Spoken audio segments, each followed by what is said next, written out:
हरे कृष्णा। सभी भक्तों का स्वागत है आज की कथा में। तो हम शुरू करने से पहले सभी भक्तों का सामने जो बैठे हैं उनका टेस्ट लेना चाहेंगे। और टेस्ट में ज़्यादा कुछ बड़ी बात नहीं। देखो, मैंने सुना नहीं है, एक्चुअली मैं माला कर रहा था अपनी। तो आज क्या पढ़ा गया मैंने ज़्यादा नहीं सुना। हाँ, आप लोगों ने सुना है ना, आप तो यहीं बैठे थे ना। तो आप बारी बारी करके बताइए कि क्या पढ़ा आज। समरी बताइए एक तरह से क्या क्या बताया गया। ठीक है। ओके। कौन शुरू करेगा पहले? आज प्रोपा लीलामृत में क्या पढ़ा? हाँ, वो बताना है। जो सुना है, जितना याद है वो बताइए। स्टार्ट कहाँ से करूँ? इन्हें तो पढ़ा ही है। आज क्या पढ़ा इन्होंने, क्या पढ़ा प्रोपाली? जल्दी जल्दी फटाफट। नहीं यार, जो देख रहा है ना कि कितना जल्दी जल्दी याद नहीं। इस पे बोलिए ना, कुछ तो याद होगा। बोल के बोलता हूँ।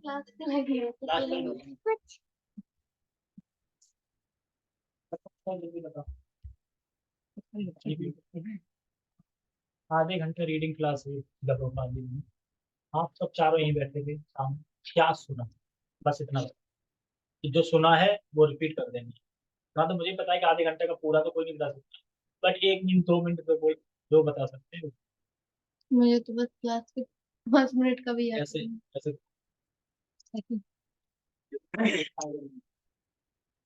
है। नहीं, तो ये क्यों? एक तो ये कारण होता है, पहले बताऊं। मुझे याद ही नहीं करना। अभिषेक को। थोड़ा बहुत ही याद है, प्रसाद ही याद आ गया था अभी तो। क्या सुना है? पेज नंबर 28 पे स्टार्ट किया था मैंने। क्या पता है? फिर क्या सुना? सुना यही था कि एक भक्त जो थे वो उनको भगा दिया था उन्होंने। मतलब बोले वो माला करके बोल रहे थे प्रभुपाद जी से कि मेरे को अब मैं मिल सकता हूँ उनसे, प्रभुपाद जी से। तो वो कहते नहीं मिल सकता, तो वो गुस्सा होकर चले जाते हैं। हाँ, और बाकी ये चीज उन्होंने बताई कि जो भारत में जो व्यक्ति है, हर कोई वो 64 माला करता ही है। हाँ, तो फिर उनके भक्त मान नहीं रहे थे अभी 64 क्लास माला के में लिए। जाइए। हाँ, तो यही याद है मेरे को, 64 माला से फिर उन्होंने वो 32 कर दिया। 25 तो सुना है। 25 नहीं, 25 सुना, फिर सुनने 16 कर दिया। 16 भी क्या बिना हाँ, लगा कर दो। मेरा तो सही है। किया। मैं क्या क्या सुना? यही क्या बताया गया, पर क्या पढ़ाए वही बताने। यही बताया गया, तो मेरे तो यही दिमाग में आई थी बस। 64 माला की बोल रहे थे ना, तो भक्त लोग कह रहे थे 64 माला कैसे कर पाएंगे, सारे दिन लग जाएगा उसी में। हाँ, तो काम भी करना है, तो इसी मार फिर 32 माला कर दी थी। फिर 16 माला कर दी थी, 16 माला कंटिन्यू करना है। और पेट्रोल हेट्रोल बोल रहे थे, पेट्रोल ले पैसे ले रहे थे पेट्रोल ले। आत्महत्या करने ली, क्या करने ली, फिर प्रभुपाद जी ने बुलाया। $50 मांग रहे थे, फिर प्रभुपाद जी ने बुलाया उनको। यही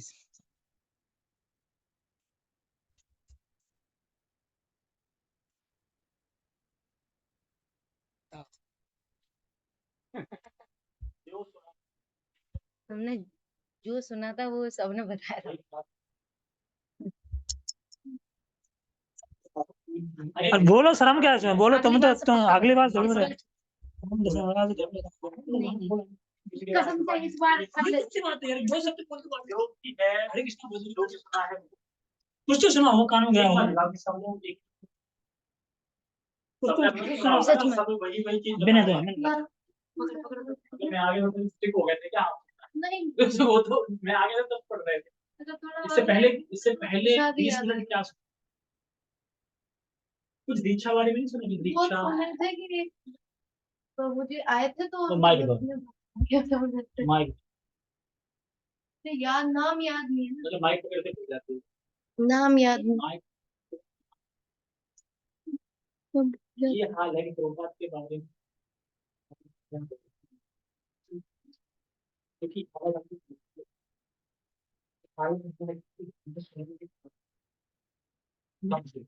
तो करिए, क्योंकि आधा घंटा तो बैठना ही है, तो क्यों ना हम सुन ही लें।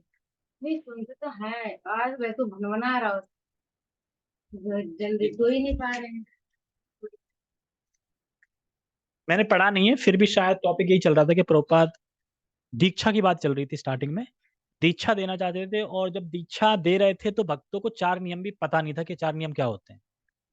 दीक्षा से एक दिन पहले एक भक्त आते हैं, प्रभुपाद से बोलते, प्रभुपाद मैंने सुना है कुछ नियम भी होते हैं। प्रभुपाद कहते हैं हाँ, मैं सोच ही रहा था कि कैसे बताऊं। बाद में आएगा ये, अभी नहीं आया इस बार में। तो अभी तो माला आला, अच्छा अभी माला आला तैयार कर रहे हैं। और प्रभुपाद शायद ये बोलते हैं कि मेरी वर्शिप ऐसे करनी है एज अ गॉड। तो सबके ऊपर बम सा फूट जाता है कि यही तो प्रभुपाद जी में खासियत थी कि अपने आप को भगवान नहीं बोल रहे थे, आज बोल रहे हैं भगवान हूं मैं। तो बम सा गिर गया सब पे। फिर वो काल से शायद पूछने जाते हैं कि जो हॉस्पिटल में था उस टाइम पे ना शायद, हाँ उससे पूछने जाते हैं कि इसका मीनिंग क्या है कि गुरु इज द गॉड, मतलब भगवान की तरह है। तो कह रहा है कि ये तो मुझे भी नहीं पता। दीक्षा के बारे में पूछते हैं, कह रहे ये तो आपको खुद ही पूछना पड़ेगा। तो फिर बाद में प्रभुपाद जी एकदम क्लियर कर देते हैं कि नहीं, मैं भगवान नहीं हूँ, भगवान के जैसा आदर सम्मान करना है मेरा, ठीक है, लेकिन मैं भगवान नहीं हूँ। ईश्वर ईश्वर है, मैं उनका प्रतिनिधि हूँ, लेकिन आपको ऐसे मतलब ऐसे ट्रीट करना है जैसे मैं गॉड हूँ, समझे ना। मैं गॉड नहीं हूँ, लेकिन आपको क्या मानना है मैं गॉड हूँ। क्यों? क्योंकि गॉड के जैसे ही वर्शिप करनी है गुरु की, क्योंकि गुरु एक प्रतिनिधि होता है, गुरु भगवान का ही रूप होता है, ठीक है। तो इस प्रकार से होगा, हो सकता है दीक्षा का आगे आएगा। तो जिसमें भक्त अभी माला बना रहे हैं, उनको 4 नियम भी नहीं पता कि 4 नियम क्या है, वो भी एक दिन पहले पता जाएगा। कुछ नहीं पता उनको, ऐसे ही किसी ने ना बाल कटवाए ना कि छुट्टियां सिखाए, ऐसे ही दीक्षा हो जाएगी। प्रथम बैच की दीक्षा ऐसी होगी, बड़ा धूम धड़ाके से होगी। लोग उसमें एक कमरे में बंद होकर यज्ञ हो रहा होगा, और यज्ञ में क्या है ना कि सबको केला पकड़ा दिया जाएगा एक, और बाद में केले की आहुति दी जाएगी। तो सब लोग केला जैसे डाल दें तो केले से क्या है, कच्चा केला वैसा तो धुआं होता है, वो धुआं सबकी आंखों में भरता है। वो आंखों में भरता है तो कोई स्वाहा कर रहा है, आहा कर रहा है कि क्या कर रहा है। फिर प्रभुपाद जी हम कीर्तन करते हैं, जब कीर्तन करते हैं और खिड़की नहीं खुलवाते हैं, खिड़की नहीं खोलेगा कोई, बाहर धुआं जाएगा, पता चले कोई कोई कंप्लेन कर दे तो, इस प्रकार से। तो मेरा ये सब कहने का मतलब ये है कि जो भी चीज़ सुन रहे हैं तो ध्यान से सुने, बस थोड़ा ध्यान से सुने, कॉपी पेन ले लें, है ना। जाते स्कूल जाते कॉपी पेन लेने, बिना कॉपी पेन जाते स्कूल? स्कूल कैसे जाते? अभिषेक कैसे जाते स्कूल बिना कॉपी पेन लिए? पर उनका मतलब तो समझो। जाते कैसे स्कूल गए नहीं थे क्या कभी? हाँ तो कैसे जाते थे बिना कॉपी पेन लिए? क्यों? और इसमें इसमें एक कान से सुनना होता है, इस कान से निकालना होता है ना, तो कोई दिक्कत ही नहीं कॉपी पेन। अगर आपने नोट्स बनाए होते तो क्या नोट्स देख के नहीं बता पाते क्या बताया गया? सोच के देखो जरा, है ना। हाँ तो प्रोपा लीलामृत एक ऐसी चीज है, ये हमारे परम गुरु हैं, और हमें इनके बारे में ज्यादा ज्यादा जानना चाहिए, तब हमारी प्रीति बढ़ेगी। और जाहिर सी बात में धाम जाएंगे ही, है ना। लेकिन वही है कि मतलब जो उन्होंने इंस्ट्रक्शन दी है उसको फॉलो करे होंगे तो ठीक है। और वैसे भी अगर नहीं जाएंगे धाम तो पक्का ही है, इस जन्म नहीं तो अगले जन्म धाम तो जाना ही है, जाहिर सी बात है, क्योंकि शुद्ध शुद्ध गुरु से दीक्षा मिली है तो धाम तो जाएंगे। शुद्ध गुरु तो जैसे अपने गोपाल कृष्ण गोस्वामी महाराज हैं, दीक्षा। हाँ, नहीं उस टाइम पे तो प्रभुपाद ये नहीं देख रहे थे कि क्या 2 साल से माला कर रहे हो 16 माला, ऐसा कुछ नियम नहीं था। जो मिलता दीक्षा दे रहे, क्योंकि प्रभुपाद की शक्ति थी ऐसी कि दीक्षा देंगे तो वो सुधर जाएंगे और धीरे धीरे भक्ति में बढ़ेंगे। आपके टाइम में ऐसा नहीं होगा कि मतलब आज पता चले कल दीक्षा, आज पता चले 4 नियम भी पालन करने होते हैं। आज तो शुरू से ही पता चल जाएगा, क्योंकि अब कड़क नियम है ना, क्योंकि लोग अब ऐसे हैं ना। उस टाइम पे तो प्रभुपाद का पावर था ना, कि उनके सुनने मात्र से, उनके कीर्तन मात्र से, उनके प्रसाद मात्र से ही लोगों का उद्धार हो रहा था। तो आज की क्लास से क्या सीखे? हमें स्टिकली सुनना है, अच्छे से सुनना है। ऐसे नहीं सुनना है कि बस हम बैठे हैं यहाँ पे, हम तो यहाँ बैठे हैं, क्या कर लोगे, मन तो हमारा कहीं और है। हम यहाँ बैठे हैं, हम बैठे रहेंगे, लेकिन मन हमारा कहीं और रहेगा, ऐसा नहीं करना है। तो इसीलिए ध्यान से सुनो, और ये हर बार 5 मिनट के लिए होगा। जब भी सुनोगे, सुनने के बाद पूछा जाएगा। तो हर किसी को एक एक तो ऐसा टॉपिक याद होना चाहिए कि जो बोला गया होगा सही से, ठीक है, इस तरीके से। और ये कब होगा? जब ध्यान से सुनेंगे तो, और ध्यान से नहीं सुनेंगे तो नहीं होगा। और ध्यान सुनने के लिए एक ये भी है कि साथ में पढ़ते रहो। जब साथ में पढ़ोगे ना तो मन और लगेगा, क्योंकि अगर पढ़ोगे नहीं और वैसे ही सुनोगे तो मन कहीं भी भाग सकता है। लेकिन जब पढ़ रहे होंगे ना सामने, तो चांस कम रहते हैं कि मन कम भागेगा, भागेगा तो तब भी, लेकिन कम भागेगा, ठीक है। तो हम श्रील प्रभुपाद लीला में, सॉरी, हम चैतन्य चरितामृत स्टार्ट करते हैं। जय जय श्री चैतन्य जय नित्यानंद, जय द्वैत चंद्र जय गौर भक्त वृंदा, जय जय श्री चैतन्य जय नित्यानंद, जय अद्वैत चंद्र जय गौर भक्त वृंदा। नमामि विष्णुपादाय कृष्ण पृष्ठाय भूतले, श्रीमते भक्ति वेदांत स्वामिनि इति नामिने। नमस्ते सारस्वते देवे गौरवाणी प्रचारिणे, निर्विशेषा शून्यवादी पाश्चात्य देश तारिणे। हरे कृष्णा। तो कोई बताया कि हम कौन से पेज पे थे? 86 होगा। हाँ?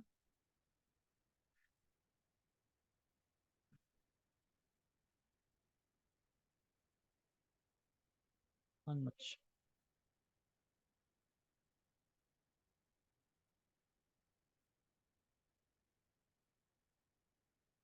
ओहो कहाँ गया 86? 84 84। हाँ ठीक है, आ गया। तो थीम क्या चल रही है इसमें, कौन बताएगा? चल क्या रहा है चैतन्य चैतन्य में, क्या चल रहा है? किसकी लीला का डिस्कशन हो रहा है? क्या पढ़ रहे हैं हम?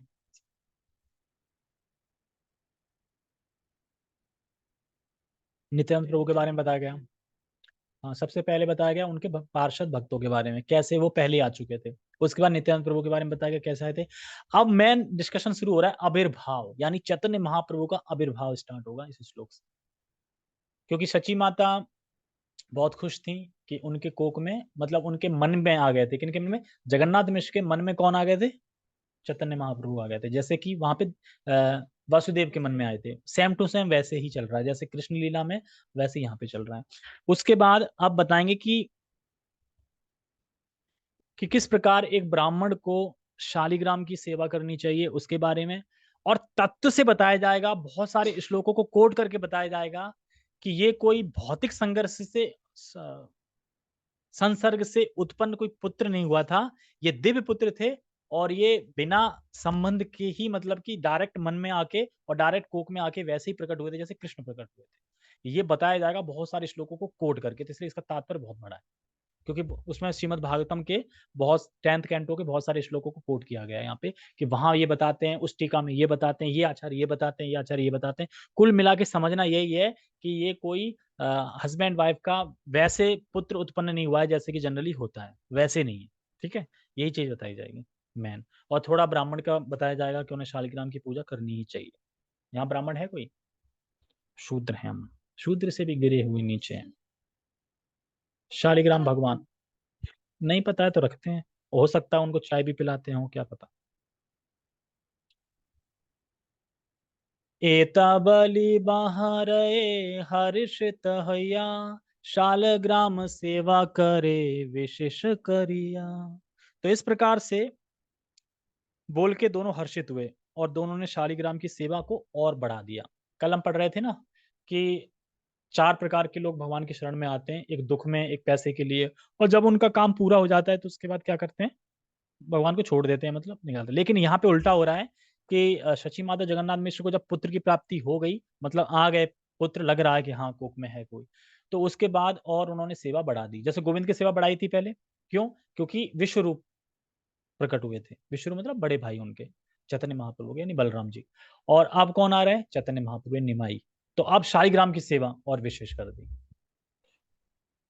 अनुवाद। इस वार्तालाप के बाद पति पत्नी दोनों परम हर्षित थे और दोनों ने मिलकर घर के शालिग्राम, शालग्राम यानी शालिग्राम शिला की सेवा की। शालिग्राम जानते हैं ना कैसे होते हैं? कौन है शालिग्राम? हाँ, लेकिन बहुत अच्छे लगते हैं स्वीट्स, क्योंकि उन्हें सजाते हैं ना, नाक बना देते हैं, सब बना देते हैं। हाँ, अलग ही दिखते बन जाते हैं ना। उनकी सेवा इजी है, लेकिन नियम बहुत कठिन है। इसीलिए स्कॉन में ये इंस्ट्रक्शन है कि शालिग्राम की पूजा हम कब तक नहीं कर सकते? जब तक गुरु का आदेश ना हो तब तक। जब गुरु का आदेश होता है उसके बाद ही हम शालिग्राम की सेवा कर सकते हैं। हाँ, तो उनके तो गुरु की इंस्ट्रक्शन है कि मतलब ब्राह्मण दीक्षित हो जाते हैं ना, उसके बाद कर सकते हैं, और गुरु की आज्ञा से, इस प्रकार से। और जनरली लोगों के लिए गौर निताई की सेवा बोली जाती है कि आप गौर निताई की सेवा करो, क्योंकि गौर निताई में अपराध नहीं लगता। और हम ऐसे हैं कि कितना अपराध कर रहे हैं। अभी मैं नाम नहीं लूंगा। अभी मैं फिलहाल ग्वालियर में गया था किसी के घर, तो वहां पे ठाकुर जी हैं। ठाकुर जी नीचे हैं, बेड ऊपर है। लेटेंगे तो बेड पे, तो ठाकुर जी कहाँ हो गए? नीचे हो गए। तो अपराध नहीं है? ठाकुर जी तो टॉप ऊपर होने चाहिए ना। देखे ना विग्रह कितने ऊपर होते हैं। हम लोग तो पतित हैं नीचे, उनके चरणों में रहना चाहिए ना, हम उनके ऊपर नहीं हो सकते ना। तो बहुत सारे हैं, और वही है कि लोग खुशी खुशी में ले आते हैं वृंदावन से। हम भी खुशी में ही लाए थे, लेकिन वो तो इस्कॉन की थोड़ी कृपा रही कि कुछ समझ में आया, बुद्धि में थोड़ा घुसा, और फिर उसके बाद सेवा कर नहीं पाते हैं, फिर ऐसे ही पड़े रहते हैं। कभी दे दी कुछ मिश्री वगैरह, ये कहाँ से रीत चली जाएगी भगवान को मिश्री और वो खाते हैं? क्यों? किसने बोला भगवान मिश्री? मतलब भगवान खाना नहीं खाते क्या? मिश्री खाते हैं। मतलब भगवान के लिए एक अलग आता है ना कि मिश्री रख दो उनके लिए, मतलब भगवान मिश्री खाते हैं, हम मालपुआ पकौड़ा, मालपुआ पकौड़ा इस तरीके से रख देते हैं। जो हम खाते हैं पूरा थाली जानी चाहिए उनके लिए, और एक थाली खरीदनी चाहिए, और थाली होनी चाहिए घर में। क्योंकि जब मुखिया वो हैं, ठाकुर जी है ना घर के, ठाकुर जी यानी बड़े, यानी सब मैन मुखिया, वो मिश्री खा रहे हैं और हम दबा के पनीर दाल रसमलाई मिंगोड़ा पता नहीं क्या क्या चाप रहे हैं। तो क्या अपराध नहीं है ये? मतलब फिर रख ही क्यों रहे हैं? भगवान कहीं क्यों रख रहे हैं मुझे फिर? तो उनके लिए फिर भगवान क्या है? भगवान नहीं, उनके लिए सिर्फ क्या है? एक पत्थर की या फिर मेटल की मूर्ति है बस।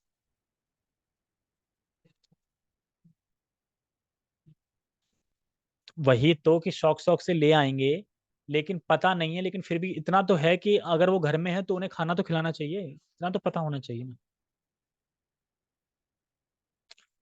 क्या बोलते हैं? अरे ये मतलब लाल है, ये तो मेरा सोना है, मोना है।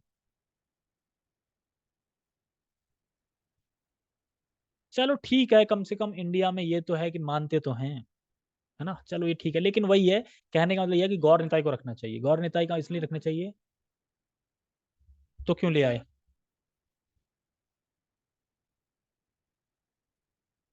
अरे बालाजी बड़े हैं तो बालाजी को क्यों नहीं लेके आए? फिर कृष्ण को क्यों लेके आए? लड्डू गोपाल एक स्कीम वो चली है ना, एक मतलब लहर नहीं चलती है रखने की घर पे। अब तो शादियों में भी दे रहे हैं लोग, है ना, इस तरीके से। तो मेन मतलब हमारे वैसे भी ब्रह्म माधव गौड़ी संप्रदाय में वैसे भी गौर निताई का वो है रखने का। ये श्री संप्रदाय के हैं, श्री नहीं, अ, रुद्र संप्रदाय के यहाँ। रुद्र संप्रदाय में लड्डू गोपाल की कथा वगैरह आती है, वहीं से प्रचलन स्टार्ट हुआ था लड्डू गोपाल को घर में रखने का विग्रह, ठीक है। लेकिन ऐसा नहीं है कि रख नहीं सकते, रख रहे हो ठीक है, सेवा करो, भगवान ही है साक्षात, वो जैसे वो है वो कृष्ण में कोई भेद नहीं है। लेकिन कहने का मतलब यही है कि उनकी सेवा करो।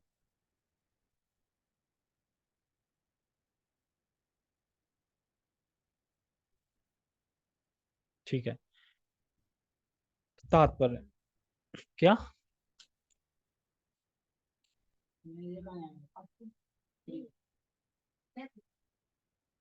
नहीं, आप जब ज्यादा मतलब भक्ति में बढ़ जाओ, लग रहा है, तो कौन रख सकते हो, संग में ये भी रहेंगे, उसमें कोई दिक्कत नहीं। नहीं, गौर निताई तो रख सकते हैं। गौर निताई तो रख सकते हो, जनरली इस्कॉन में जो है वो गौर निताई रख सकते हैं। प्रथम बताया ही जाता है कि गौर निताई रखो, गौर निताई की सेवा करो।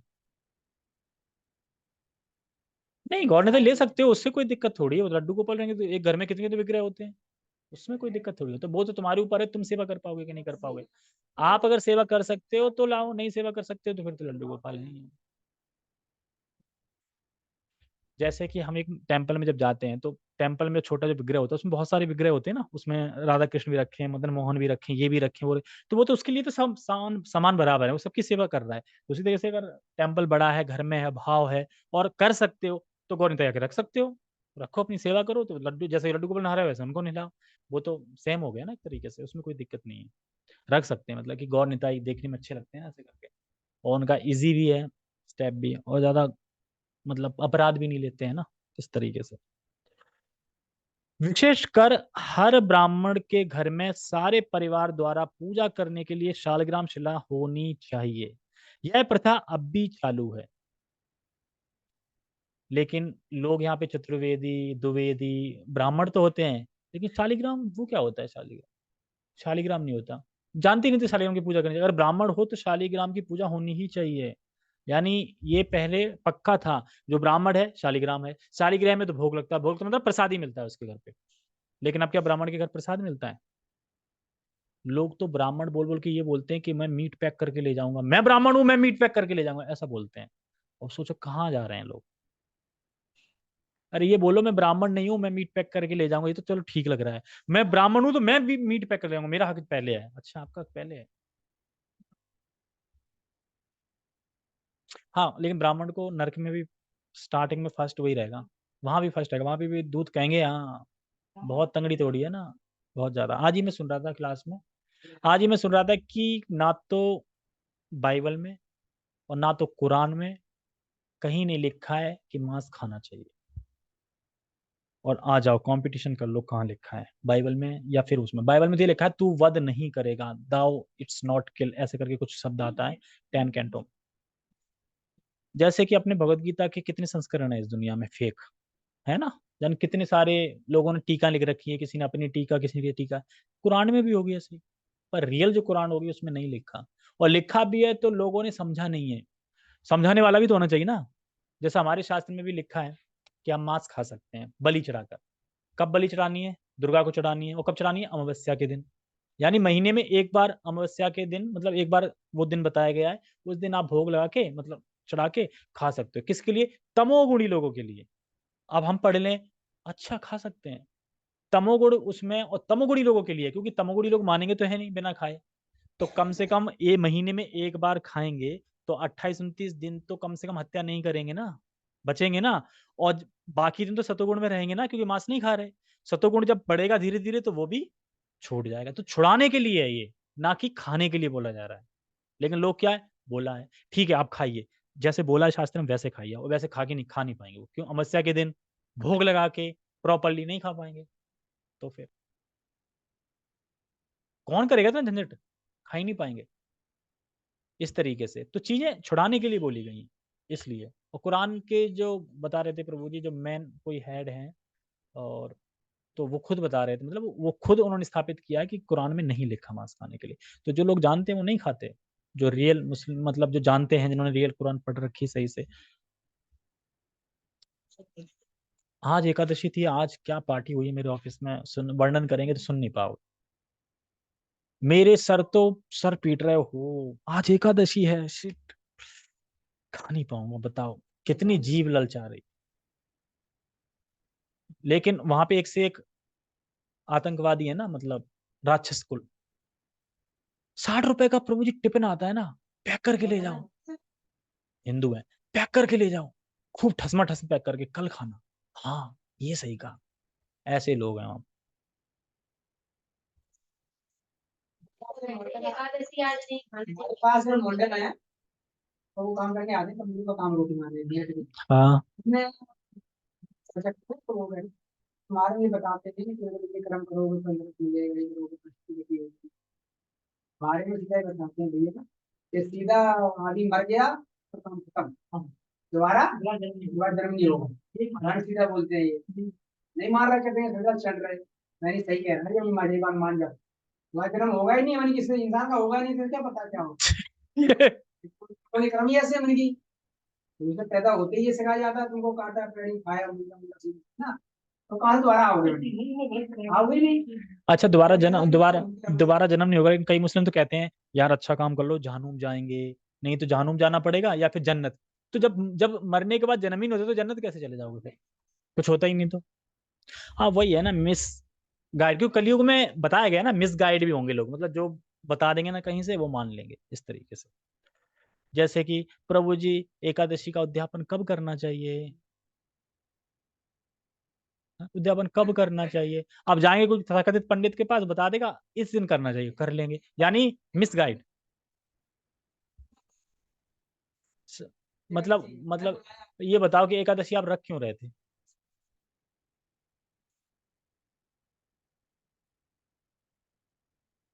ये ये बोलो, जब प्राण निकलेंगे तब तक, और कब तक?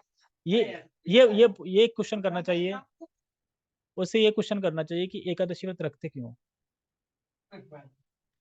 क्यों रखते हो? मतलब एकादशी के दिन अन्न क्यों नहीं खाते, ये बताओ। कि अन्न, हाँ तो वही तो, पाप है उसमें तो इसलिए हम नहीं खाते। अच्छा आप उद्यापन कर दिया, उसके बाद एकादशी आएगी ना, एकादशी तो आ ही रही है ना, फिर अन्न खाओगे तब नहीं पाप लगेगा, तो फायदा क्या है उसका?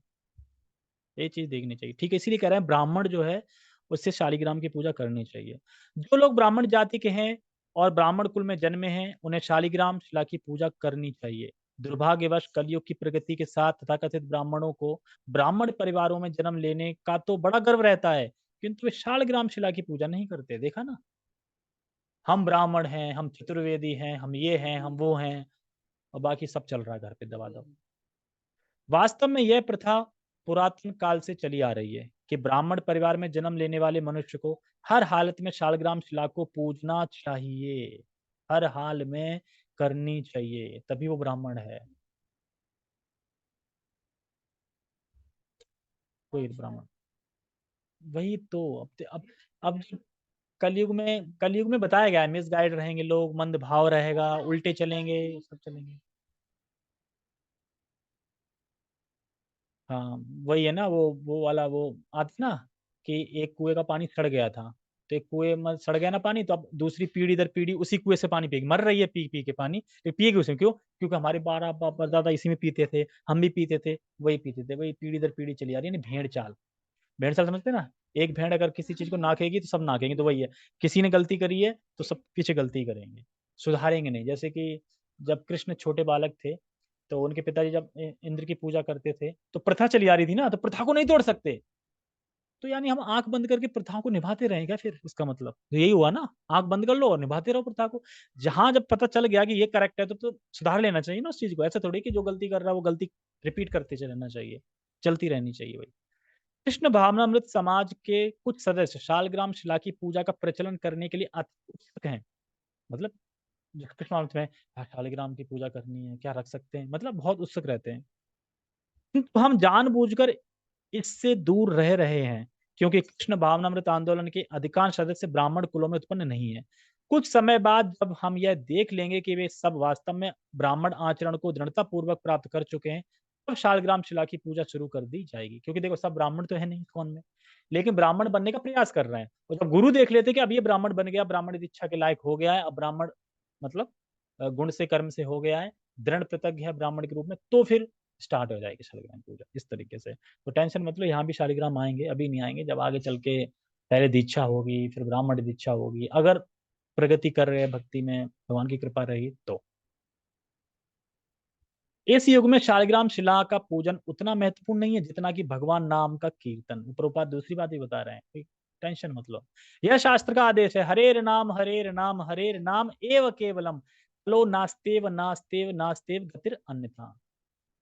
हरेर नाम हरेर नाम हरेर नाम एव केवलम। इस कलयुग में केवल मुक्ति का एक ही मार्ग है, हरि का नाम। कलो नास्तेव नास्तेव नास्ते, कलयुग में, और अन्यथा कोई दूसरा नहीं है, नहीं है, नहीं है। इसलिए जीव गोस्वामी का मत है कि अपराध रहित होकर भगवान नाम का कीर्तन करने से मनुष्य पूर्ण बनता है। फिर भी मन को शुद्ध करने के लिए मंदिर में अर्च विग्रह की पूजा भी आवश्यक है।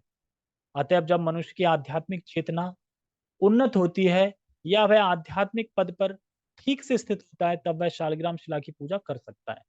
जगन्नाथ मिश्र के हृदय से सची माता के हृदय में भगवान के स्थानांतरण की व्याख्या श्रील भक्ति सिद्धांत सरस्वती ठाकुर ने इस प्रकार की है। तो अब शालिग्राम का टॉपिक समाप्त होकर कौन सा टॉपिक आ गया कि भगवान कैसे प्रकट हुए, क्या है उनका तत्व से बताया जाएगा। श्रील भक्ति सिद्धांत सरस्वती ठाकुर ने इस प्रकार की है, यह निष्कर्ष निकलना चाहिए कि जगन्नाथ मिश्र तथा सची माता नित्य सिद्ध अर्थात भगवान के शुद्ध नित्य पार्षद थे। ऐसा नहीं है कि वो नित्य नित्य पार्षद हैं, ये सब तो लीला पॉइंट व्यू से कर रहे हैं कि अब रो रहे हैं, प्रार्थना कर रहे हैं, आ जाओ हमारे घर में, और ये वो सब, क्योंकि तो नित्य सिद्ध है। उनके हृदय सदैव निष्कुल रहते हैं। ऐसा नहीं कि उनका हृदय दूषित था फिर उन्होंने तपस्या करके अपने हृदय को स्वच्छ किया अब भगवान आएंगे, नहीं, उनका हृदय हमेशा ही स्वच्छ रहता है, और जब हृदय स्वच्छ रहता है तो भगवान उसमें आते हैं। अतः वे कभी भी पूर्ण पुरुषोत्तम भगवान को भूले नहीं। इस जगत में सामान्य व्यक्ति का हृदय कुलुषित रहता है, अतः दिव्य पद प्राप्त करने के लिए उसे सर्वप्रथम अपना हृदय शुद्ध करना चाहिए। जगन्नाथ मिश्र तथा सच्ची माता सामान्य पुरुष तथा स्त्री न थे जिनके हृदय कुलुषित रहे हों, दिव्य थे। जब हृदय शुद्ध होता है तो वह वासुदेव पद को प्राप्त कहा जाता है। वासुदेव प्राप्त क्या पद क्या है? तुर्यावस्था, यानी तीनों गुणों से परे वाली अवस्था को वसुदेव अवस्था कहते हैं, या ब्रह्म भुवाय कल्पते बोलते हैं, ब्रह्मभूत अवस्था। तो ब्रह्मभूत अवस्था यही है वसुदेव अवस्था, मतलब तीनों गुणों से पार हो चुका है, वो दिव्य है, तुर्यावस्था में है, और उसे अब नींद आ रही है, बिना स्वप्न वाली नींद आ रही है उसको, ये सब चीजें, तो उस अवस्था को दिव्य अवस्था बोलते हैं, यानी वसुदेव अवस्था। वसुदेव से वासुदेव या कृष्ण उत्पन्न हो सकते हैं। वसुदेव अवस्था आ गई तो वसुदेव से कौन उत्पन्न उत्पन्न होगा? वासुदेव, जो दिव्य पद पर स्थित रहते हैं। यह जान लेना चाहिए कि सची माता सामान्य स्त्रियों की तरह इंद्रिय भोग द्वारा गर्भवती नहीं हुई थी। सची माता के गर्भ धारण को सामान्य स्त्री जैसा मानना अपराध होगा। पूर्ण आध्यात्मिक चेतना प्राप्त होने पर एवं भगवान की भक्ति में सेवा में पूर्णतया रत होने पर ही सची माता द्वारा गर्भ धारण की बात समझ में आ सकेगी। तो यानी भक्त ही इस बात को समझ सकते हैं, अभक्त नहीं समझ सकते। श्रीमद् भागवतम 10:2:16 में कहा गया, आगे ना कोट कर रहे हैं ना 10:2:16 में, भगवान अपि विश्वात्मा भक्ता नाम अभयंकरः अविवेशांश भागे न मना आनंक दुंदुभे दुंदुभी। यानी वसुदेव के जब गर्भ में आ रहे थे ना, वसुदेव जब जन्मे थे तो दुंदुकी बजाई थी देवताओं ने। क्यों बजाई थी? कि उन्हें पता था कि इनके घर में ही चैतन्य महाप्रभु आए। देवताओं को तो पहले ही पता था, इसलिए। यह कृष्ण जन्म विषय कथन है। भगवान कृष्ण का अवतार पहले वसुदेव के मन में प्रविष्ट हुआ। किस लीला बता रहे हैं? कृष्ण की लीला, कृष्ण का श्लोक कर रहे हैं ना कोट। भगवान कृष्ण का अवतार पहले वसुदेव के मन में प्रविष्ट हुआ और तब देवकी के मन में स्थानांतरित किया गया। श्रील श्रीधर स्वामी इस संदर्भ में निम्नलिखित टिप्पणी देते हैं, मन आविवेश मनसी आविर्भुव जीवा नाम एवं धातु। मतलब आविवेश मतलब आवेश, मन से पहले मन में आवेश हुए, मतलब मन में आए। आविर्भुव जीवा नाम एवं धातु संबंध इत्यर्था। सामान्य मनुष्य जन्म के लिए जिस तरह वीर स्खलन होना चाहिए उसका प्रश्न ही नहीं उठता। श्रील रूप गोस्वामी की भी इस संदर्भ में टीका है कि भगवान कृष्ण सर्वप्रथम आनंक दुंदुभी अर्थात वसुदेव के मन में प्रविष्ट हुए और तब देवकी के मन में स्थानांतरित हुए। देवकी के मन से मतलब है यहाँ पे देवकी के गर्भ में, ठीक है। इस प्रकार देवकी के मन में आध्यात्मिक आनंद क्रमशः बढ़ा। जिस प्रकार चंद्रमा प्रत्येक रात्रि में बढ़ता हुआ पूर्ण चंद्रमा बन जाता है, अपने प्राकृत्य के समय भगवान कृष्ण देवकी के मन से निकलने और कंस के कारागार में देवकी की शैया की बगल में प्रकट हो गए। उस समय योग माया के वश में होने से देवकी ने सोचा कि उन्हें पुत्र उत्पन्न हुआ है। मतलब कि योग माया ने ऐसा कर रखा था कि उन्हें ऐसा ही लगा कि मेरे पुत्र उत्पन्न हुआ है, मतलब मेरा गर्भ हुआ है और ऐसे हुआ है। ये नहीं हुआ कि डायरेक्ट उनके गर्भ से प्रकट होके ऐसे आ गए, ये फील नहीं हुआ। फील वही हुआ कि वैसे ही हुआ जैसे होता है। इस संदर्भ में तो स्वर्ग के निवासी देवता भी भ्रमित थे, जैसा कि कहा गया है मुह्यंती यत् सूर्य। एक बताया ना कि देवता भी भ्रमित रहते हैं, भगवान की लीला समझ नहीं पाते। वे देवकी की स्तुति करने यह सोचकर आए थे कि भगवान उनके गर्भ में हैं। देवतागण स्वर्गलोक से मथुरा आए थे। यह सूचित करता है कि मथुरा अब भी उच्चतर ग्रह मंडलों की राजधानी स्वर्गलोक की तुलना में अधिक महत्वपूर्ण है। क्या कहने मतलब है? मथुरा में देवकी को देखने के लिए स्वर्ग के लोग भी आ रहे हैं, यानी मथुरा फिर स्वर्ग से भी बढ़कर तभी तो आ रहे हैं ना, ये कहना चाह रहे हैं। इसलिए कह रहे हैं कि स्वर्गलोक की तुलना में अधिक महत्वपूर्ण है क्या मथुरा। यशोदा माता के सनातन पुत्र के रूप में भगवान कृष्ण वृंदावन में सदा विद्यमान रहते हैं, लेकिन वृंदावन कभी त्याग के नहीं जाते हैं भगवान। यानी जो राक्षसों का वध की लीला करते हैं वो विष्णु करते हैं, और जो बंसी बजाने वाली लीला, विहार वाली, दुखी मुचिल्ला वाली, खेल खेलने वाली, रास लीला वाली, ये सब कृष्ण करते हैं। भगवान कृष्ण की लीलाएं इस भौतिक जगत में एवं आध्यात्मिक जगत में निरंतर चलती रहती हैं। इन लीलाओं में भगवान सदैव अपने आप को माता यशोदा और पिता नंद महाराज के सनातन पुत्र मानते हैं। श्रीमद् भागवतम 10:6-43 में कहा गया है, जब उदार तथा विशाल हृदय वाले नंद महाराज अपने भ्रमण से वापस आए तो उन्होंने तुरंत ही अपने पुत्र कृष्ण को अपनी गोद में उठा लिया और उनका सिर सूंघकर दिव्य आनंद की प्रतीति की। इसी प्रकार अन्यत्र 10:9-21 में कहा गया है, यह भगवान गोप सुंदरी के पुत्र के रूप में भक्तों के लिए सहज उपलब्ध तथा गेय हैं, किंतु देहात्म बुद्धि वाले लोग चाहे तपस्या में कितने भी आगे क्यों ना हो, यहाँ वे कितने भी बड़े दार्शनिक क्यों ना हो, उन्हें समझने में असमर्थ हैं। मतलब कहने का ये है कि देखो यशोदा माता, वहां के गोप गोपिकाएं सब भगवान को मतलब खेल रहे हैं, कर रहे हैं, और एक जो दार्शनिक होते हैं चिंतन लगा दे भगवान को नहीं प्राप्त कर पाते। उन्होंने सहजता से कितना उनके साथ लीलाएं कर रहे हैं, बिल्कुल। अब सोच के देखो ना, भगवान के साथ खेल रहा हो कोई तो कितना सौभाग्य होगा, क्या करके आया होगा वो भगवान के साथ खेल रहा है। हम तो भगवान को देखने को तरस रहे हैं कि कैसे किसी दिन भगवान का दर्शन हो जाए, दर्शन हो जाए। और दर्शन होगा अगर हम भगवान को विवश कर देंगे दर्शन करने में, तो होगा। हम अपनी एटीट्यूड से भगवान के दर्शन नहीं कर सकते। भगवान को हम मजबूर कर दें कि भगवान देखने आ जाएं तो दर्शन हो जाएंगे। जैसे कि जो मुकुंद दत्त थे, कौन थे, जो इन्होंने बोला था कि 1 करोड़ साल बाद मेरे दर्शन होंगे, तो कूद के नाचने लगे, होगा होगा होगा। कौन कह रहा है होगा होगा? कह रहा है कि मैंने तो ऐसी न्यूज दी कि इसे दुखी होना चाहिए था, ये तो खुश हो रहा है, सारे पाप खत्म करो इसको, अभी दर्शन कराओ। तो तुरंत भगवान मजबूर हो गए ना दर्शन देने के लिए। तो इसी प्रकार से इसके बाद श्रील भक्ति सिद्धांत सरस्वती ठाकुर ने श्रीपाद बलदेव विद्याभूषण का प्रमाण दिया है, जो देवताओं द्वारा देवकी की कोख में स्थित भगवान कृष्ण की स्तुतियों का उल्लेख करते हुए कृष्ण जन्म का सारांश इस प्रकार देते हैं। जिस प्रकार उदित होने वाला चंद्रमा पूर्व में प्रकाश बिखेरता है। चंद्रमा कहाँ से उदय होता है? अस्त कहाँ होता है, उदय कहाँ से होता है, ये बताओ। हाँ, चंद्रमा कहाँ से? चंद्रमा चंद्रमा की बोल रहा हूँ, सूरज की नहीं बोल रहा हूँ। चंद्रमा उदय कहाँ से होता है और अस्त कहाँ पे होता है, ये बताओ।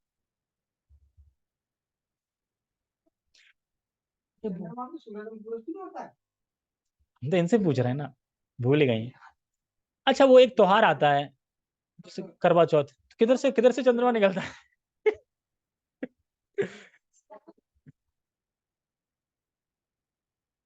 जिधर से सूर्य उगता है, जिधर से सूर्य उगता है उधर से चंद्रमा उगता है, जिधर सूर्य डूबता है उधर ही चंद्रमा डूबता है। सेम है, ठीक है, इसमें कोई वो नहीं है, लेकिन पूछते हैं ना तो लगता है कोई अलग हो।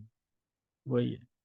जिस प्रकार उदित होने वाला चंद्रमा पूर्व में प्रकाश बिखेरता है, उसी तरह दिव्य पद पर सदा स्थित रहने वाली देवकी ने शूरसेन के पुत्र वसुदेव द्वारा कृष्ण मंत्र में दीक्षित होने पर कृष्ण को अपने हृदय में धारण करके रखे। मतलब जैसे चंद्रमा उदय होता है ना, वैसे ही देवकी, मतलब उसमें उदय हो रहा है, मतलब भगवान एक तरीके से। 10-2-18 के इस कथन से यह समझ में आता है कि पूर्ण पुरुषोत्तम भगवान आनंक दुंदुभी या वसुदेव के हृदय में स्थानांतरित होकर देवकी के हृदय में प्रकट हुए। आनंक दुंदुभी, वासुदेव को आनंक दुंदुभी क्यों बोल रहे हैं? हाँ बताओ अभिषेक, देखिए ध्यान से सुन रहे हो कि नहीं, किसने बताई थी? हाँ, इसीलिए नाम उनका दुंदुभी भी पड़ा, ठीक है। आनक दुंदुभी, आनक दुंदुभी, और तुतुआ टाइप का नहीं होता, वही धुंधुआ। देवकी के हृदय मर गए।